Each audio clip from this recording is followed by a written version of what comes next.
29. Oktober, früh am Morgen. Natürlich habe ich im letzten Video was vergessen. Hier sieht es wüst aus. Das sind 90% von der alten Wand und Verpackungsmaterial noch vom Material. Das muss ich die nächsten Tage entsorgen und jetzt gehen wir mal raus. Natürlich haben wir den alten Ofen rausgerissen. Und hier liegt er.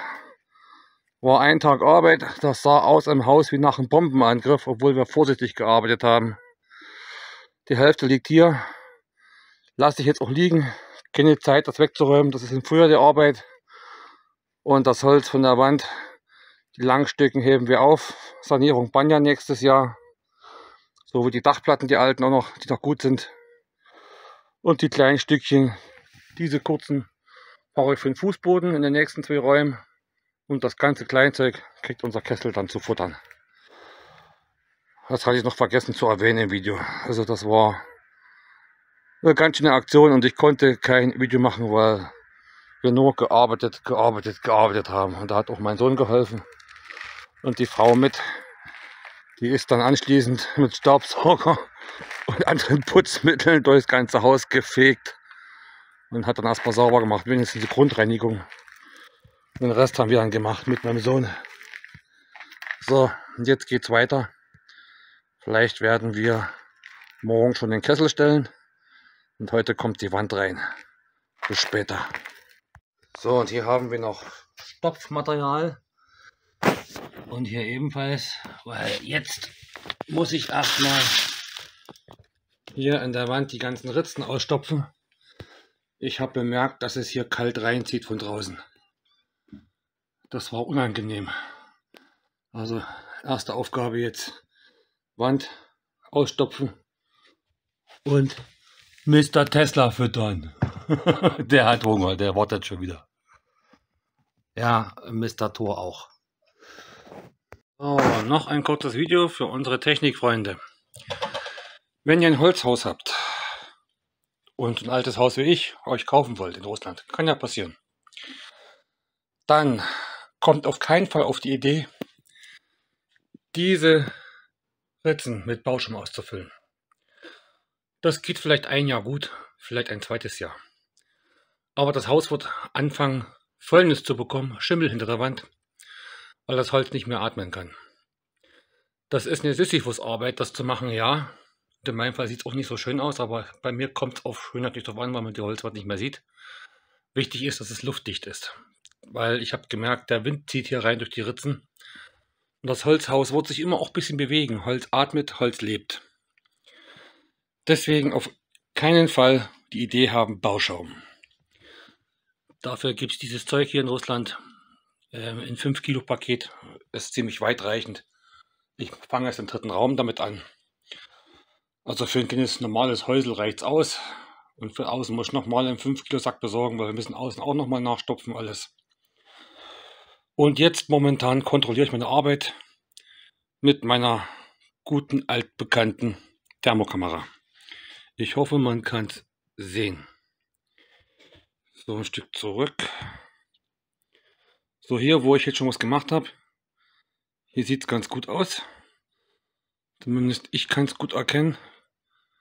Einige Stellen sind noch, wie zum Beispiel hier, die noch nicht ausgestopft sind.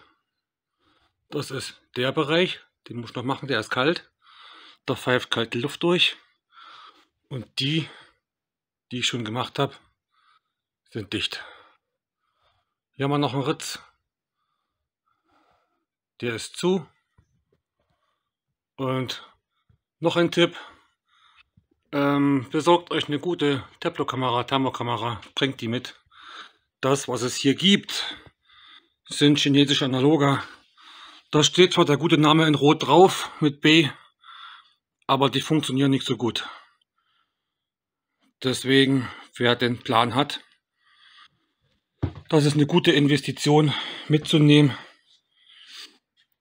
Das lohnt sich von der Renovierung von dem alten Häusl. Und dann nicht hier so eine große Geldtasche haben, der neu bauen kann. Vielleicht gibt es auch Leute, die dann sanieren wollen. Hier haben wir noch ein Problem. Na, schlecht war kein spiegelt irgendwas. Ja, an der Stelle müssen wir noch was machen. Ja, das wäre noch so ein Tipp von mir. Das bewährt sich, weil so kann ich perfekt kontrollieren, ob meine Arbeit okay ist oder nicht okay ist. Und so findest du jede kleine Stelle im Haus, wo man abdichten muss gegen die kalte Zugluft und gegen Wärmeverlust. Also, besorgt euch so ein Teil mit dem B-Namen in Rot und es wird euch bei der Renovierung von dem alten Haus beste Dienste leisten. Zum Ausstopfen nehme ich einen Spachtel. Das geht am allerbesten und komischerweise, was ich auch nicht so richtig verstehe, diese kleinen Ritzen, diese Mini-Ritzen, dort pfeift es am meisten durch und bei den größeren komischerweise weniger. Naja, muss wohl irgendwas Arttypisches von den alten Holzhäusern hier sein.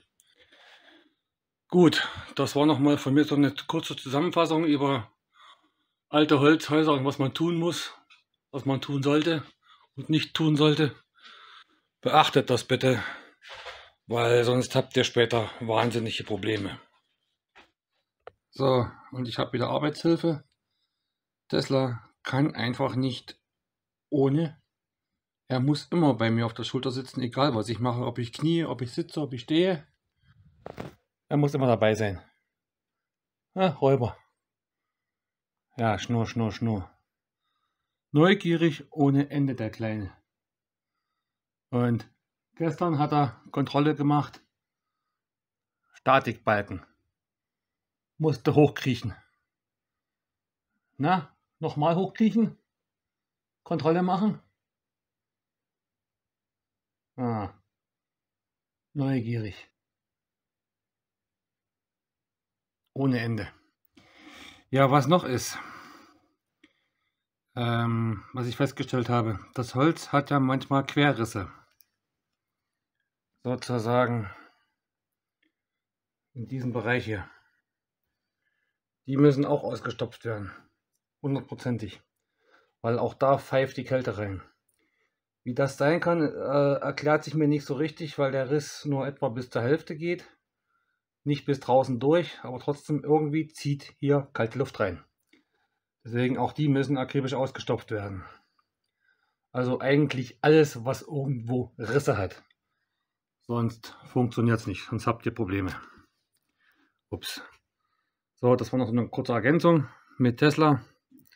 Jetzt muss ich weiter arbeiten. 30. Oktober, wir hatten ein kleines Problem mit dem Wassertank Nummer 1. Und zwar da unten, ganz da hinten am Tank. Die Dichtung war aus irgendeinem Grund nach einem wochenlangen Betrieb kaputt. Es hat getropft. Heute früh war eine kleine Pfütze unten drunter.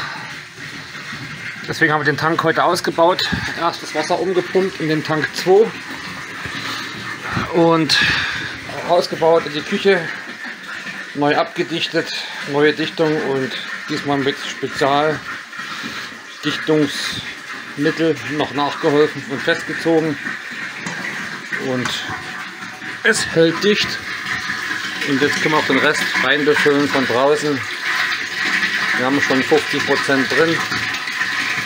Und dann haben wir wieder beide Wassertanks in Betrieb. Das war eine Aktion. Das sind so die kleinen Überraschungen, die man erlebt. Man muss immer auf sowas gefasst sein, weil Materialqualität ist halt nicht die beste.